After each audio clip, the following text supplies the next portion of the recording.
Okay, so this could be potentially be very bad because this can be another outbreak, or this can spur another outbreak of this virus. I was reading the news just this morning, and I'll just read the article here. American from cruise ship docked in Cambodia tests positive in Malaysia. So I don't know um, if y'all are aware of the situation with this cruise ship. This is a cruise ship where it was suspected that somebody on that ship might have coronavirus, and it tried to dock in multiple countries, and they all said no, you can't dock here. Finally, Cambodia said, okay, you can dock here, and so they docked in Cambodia, and they all started offboarding, and then just today they found out a case of coronavirus from someone on that cruise ship. So an 83-year-old American woman who had been a passenger on a cruise ship that docked in Cambodia has tested positive for the new coronavirus after she arrived in Malaysia. The American woman flew to Malaysia on Friday from Cambodia, along with 144 others from the ship. The Malaysian Health Ministry said in a statement, the woman's husband had tested negative. The W.S. Westerdam docked in Cambodia on Thursday after being shunned by 5 countries on fears that passengers could be carrying the virus. It turns out those fears were validated.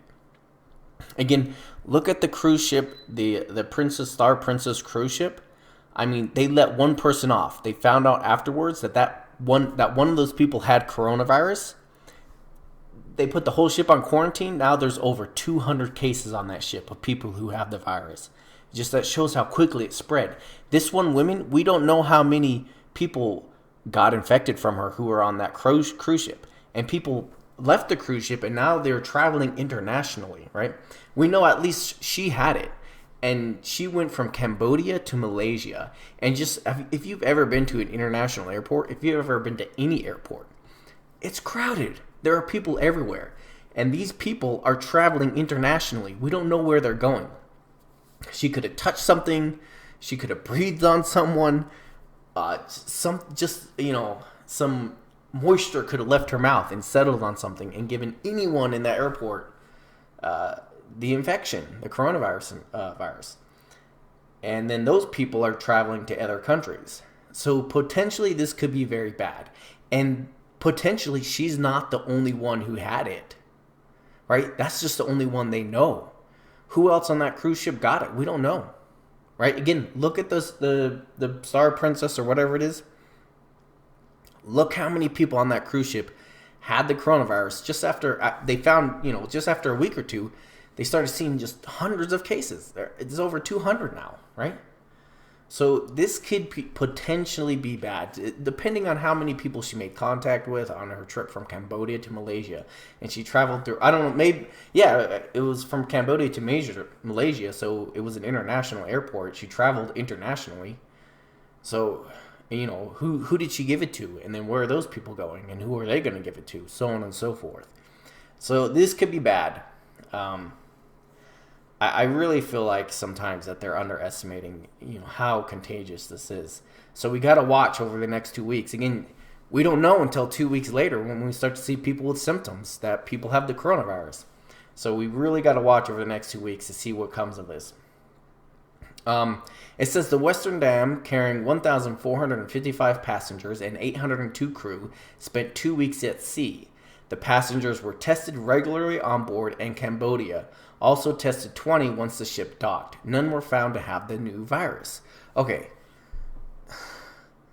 so here's the problem, right? I mean, how were they testing them? I doubt they had lab kits to test RNA.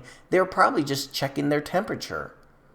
I mean, it's not like they can mail samples to a lab somewhere to have an RNA test to confirm whether someone has coronavirus or not. I mean, they probably just checked the passengers and been like, oh, okay, no one has a virus, no one shows symptoms of sickness, so on and so forth. Okay, you're good. And the Western Dam, right?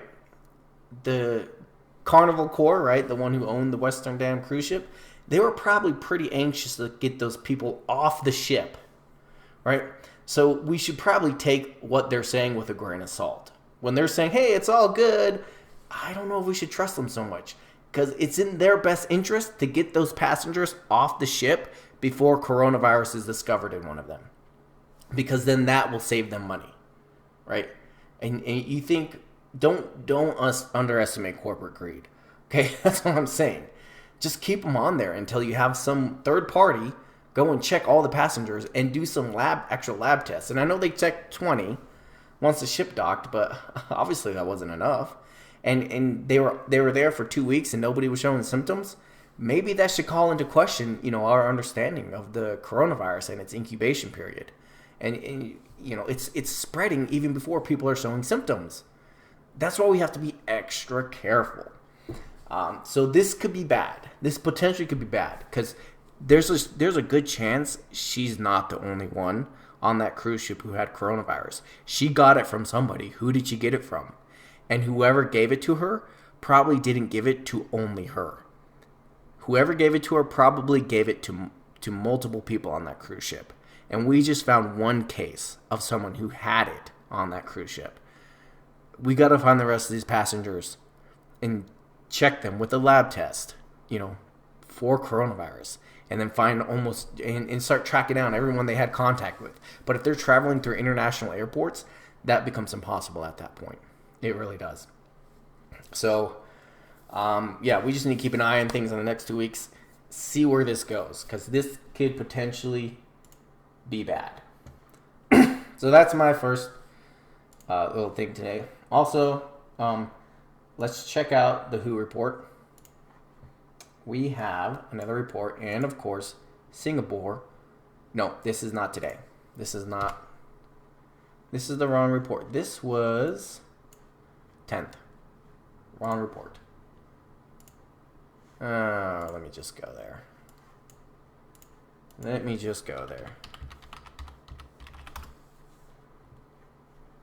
Okay. Situation report number 26. This one is for today. And of course, Singapore.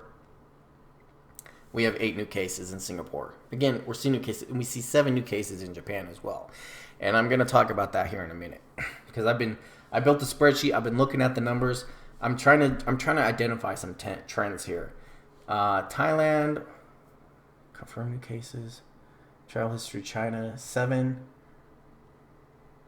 And then 4 cases, self-transmission under investigation.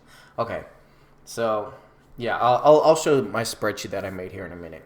But I did some research into Singapore, in the situation in Singapore. I watched a news report last night, and I'll see if I can leave a description in the link. A link in the description below, so I can link you to that news report that I read, so people can be caught up to what I'm seeing here. And there's so much going on here. It's hard to keep track of everything. Germany and Japan, we're starting to see cases there, and I haven't seen all the news reports for all of these countries, so it's really hard for me to really tell what's going on. That's why I started to look up news reports. And that's why I found the ones last night from Singapore. And in Singapore, we have a situation where I believe there were 3 locations where there were outbreaks in Singapore. I guess there were 3 separate individuals.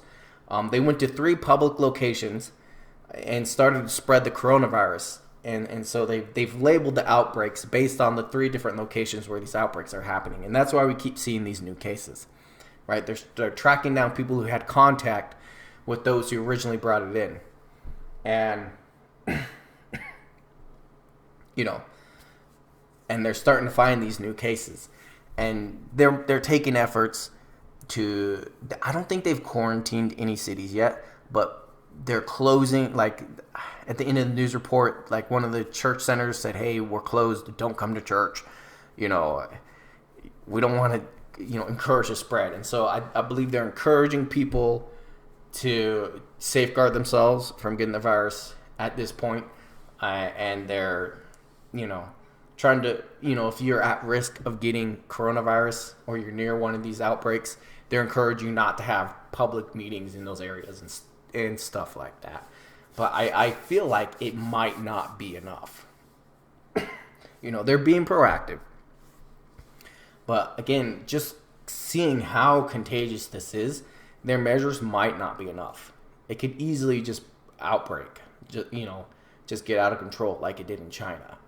So hopefully they start taking the appropriate measures. And sometimes I feel like that we just need like an international task force that just goes in and just contains these locations, because there's so much they don't know about coronavirus, and that's why it makes it so easy for them to underestimate it. At least that's what I believe. They're relying on historic data. They're trying to compare it to SARS and other viruses that eventually petered out. Kind of over time, they just kind of died out or whatever. And that doesn't appear to be what's happening here with coronavirus. Not at all. China, I believe there was like 2,000 new cases. We're at 66,000 cases in China. We are at 63,000. That's confirmed cases. And again, I would take those numbers with a grain of salt. So that's where we're at there. And let me show you what I've been working on here. I've been working on this spreadsheet. I tracked all the new cases. So only thing I'm tracking here are person-to-person transmissions. All right. And then a new case. So on February 3rd, there were 3 new cases of person-to-person transmissions inside of Japan. So these are person-to-person transmissions outside of Japan that I'm tracking here. So in Japan, on the 3rd, we had 3 new cases, right? And then on the 5th, we had 10. So I logged them all here, and then I just put in the total here. And then I built these little charts to kind of see if there's any trends. So I built charts for what at least I believe are the most at-risk countries right now. Singapore obviously is the one I feel like we really need to be watching and keeping an eye on, because they've just consistently shown new cases, and we're starting to see a climb, right? We're kind of seeing a somewhat upward trend here, right? It's somewhat upward, and like I said yesterday, I feel like sometime in the next 2 weeks we're just going to see this spike. That's my belief. If I'm wrong, that's fine. I'm okay with being wrong with that. If it gets contained in Singapore, great. I'm happy. But my prediction is that we're probably sometime in the next 2 weeks, we're going to see just a massive spike. Somewhere in the area of 10 to 20 new cases a day. Or somewhere around that area. So we'll keep an eye on that. Here in Japan, Japan had a total of 25 cases. So they had this cluster of 10, right? They had that 3 and then 10 on the 5th. And then it flatlines, right? And then all of a sudden we see another spike here.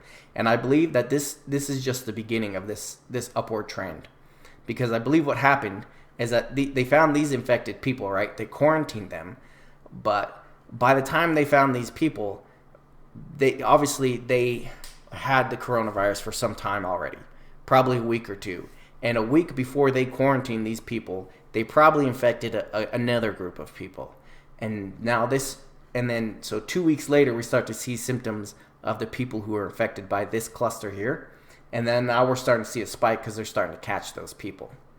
So that's what I feel like happened here. Right? So when you have a situation like this in Japan where it's like, a whole bunch and then nothing and then a whole bunch, if this starts to outbreak in Japan, it'll probably happen in waves like this. So we'll see a spike, and then it'll drop down, and then we'll see another spike, and then it'll drop down, and then we'll see another spike, just because of the way it happened to happen here. Again, if I'm wrong, that's fine. That's fine. But, I think these are things we can keep an eye on. Korea is kind of dropping. And so Germany and Korea, we see a drop-off. We see a general downward trend. And so that's an indicator that maybe it's contained.